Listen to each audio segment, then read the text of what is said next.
I know I say this a lot, but I'm pretty sure that I know the number one reason most people cannot lose weight, period.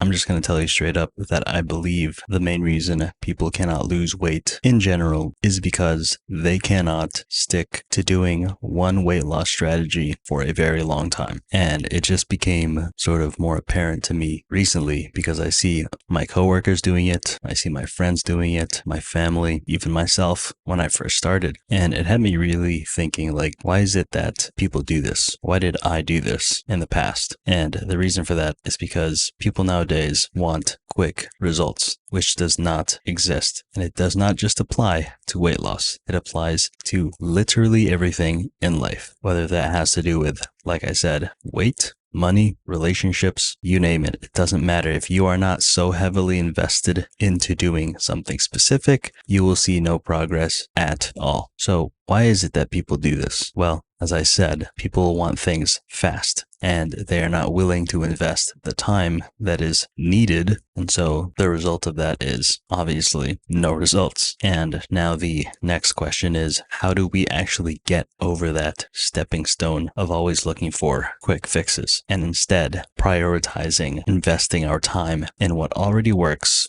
and just being more patient about it? Well, without any fluff, to be honest, I do not care how many YouTube videos you watch, websites you go to, or advice you take from friends. It really is just a matter of just doing it. There is no easy way. Well, let me rephrase that. There is an easy way. You just choose not to take it a lot of the times. And that is just eating less, getting rid of what you know you shouldn't be eating, and repeating that boring process over and over and over again every day for the next 1 to 3 months, and you will literally see the results that you want to see. We ourselves, unfortunately, are the only reasons why we make this process so difficult. Because then we start talking to ourselves like, I really like chocolate ice cream though. Can I have that at least once a day? Blah, blah, blah. And the reality is, of course you can. It's just, that's not actually what you end up doing. What you actually end up doing is 2 to 3 times that. So that in turn becomes the problem. So hopefully the weight loss equation becomes more clear and easy to understand as well as follow. Capiche? Capiche. But anyway, hopefully you guys learned something. And if you did, go ahead and let me know down in the comments below. Or if you didn't, still go ahead and let me know down in the comments below. Like, subscribe, all that good stuff. And with that said, I will see you guys next time.